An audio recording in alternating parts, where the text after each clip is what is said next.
Hello everyone, आज हम BSc second year math paper second जो कि हमारा मेजर माइनर इलेक्टिव तीनों के लिए इसका यूनिट सेकेंड का चैप्टर 7 देख रहे हैं, जो कि बहुत ही इंपॉर्टेंट हो रहा है हमारी अवकलज का प्रथम मध्यमान प्रमेय। इसको हम लैग्रांज का मध्यमान प्रमेय भी कहते हैं और लैग्रांज प्रमेय भी इसको कहते हैं। इसको सिद्ध भी करेंगे हम यहाँ पे, और इसका जो स्टेटमेंट है वो भी देखेंगे। ये भी कभी कभी एग्जाम में पूछ लेता है और बहुत इंपॉर्टेंट थ्योरम है ये हमारी।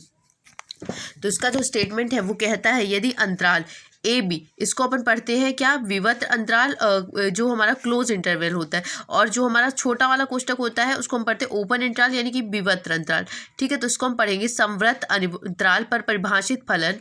यदि कोई अंतराल, ठीक है, क्लोज इंटरवल पर परिभाषित फलन है तो संवृत अंतराल ए बी पर संतत होगा और विवृत अंतराल यानी ओपन इंटरवल पर अवकलनीय होगा। तब कम से कम एक कोई बिंदु हमें सी इस प्रकार से मिलेगा जो बिलोंग्स करेगा ए बी का अस्तित्व इस प्रकार होगा कि f of B minus F of A upon B minus a equal to क्या होगा, एफ डैश सी के इक्वल होगा। ठीक है, तो हम इसको प्रूफ करेंगे जब, तो हम क्या ले लेंगे, F of X equal to F of X minus F of A minus का F B minus F of A upon B minus A X minus A, जहाँ पर ए क्या है, लेस देन इक्वल एक्स के है और एक्स क्या है, लेस देन इक्वल एक्स क्या है, लेस देन इक्वल किससे, बी के है। ठीक है, ये हमारा इक्वेशन फर्स्ट हो गया।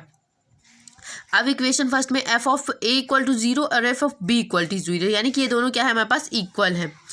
आप रख कर देख सकते हैं, आपको यही मिलेगा। अतः फलन एफ ऑफ एक्स समृत अंतराल यानी कि है क्लोज इंटरवल ए बी में संतत है एवं विवृत अंतराल ए बी में क्या होगा, अवकलनीय होगा। अतः एफ ऑफ एक्स क्या कर रहा है, रोले की प्रमेय की समस्त प्रतिबंधों को क्या कर रहा है, संतुष्ट कर रहा है। तीन ही तो इसके प्रतिबंध होते हैं, वो संतत हो और अवकलनीय हो और f of a equal to F of b के हो। ठीक है, तो यहाँ पे सी का अस्तित्व इस प्रकार से होगा हमारे पास कि ए और बी का अस्तित्व इस प्रकार से होगा कि एफ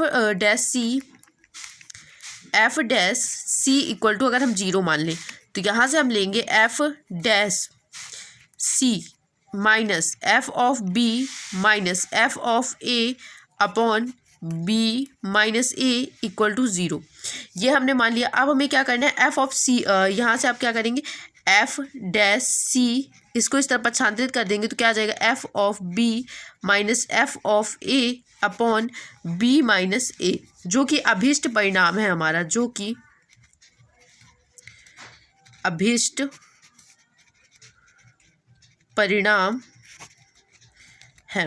ये इतनी छोटी सी थ्योरम है पर काफ़ी इंपॉर्टेंट है। इसका स्टेटमेंट कभी अलग से पूछ लिया जाता है तो कभी ये थ्योरम ही पूछ ली जाती है, तो इससे बहुत सारे क्वेश्चन भी हमें सॉल्व करना है, इसलिए आप इसको थोड़ा सा अच्छे से ध्यान देकर समझ लीजिएगा।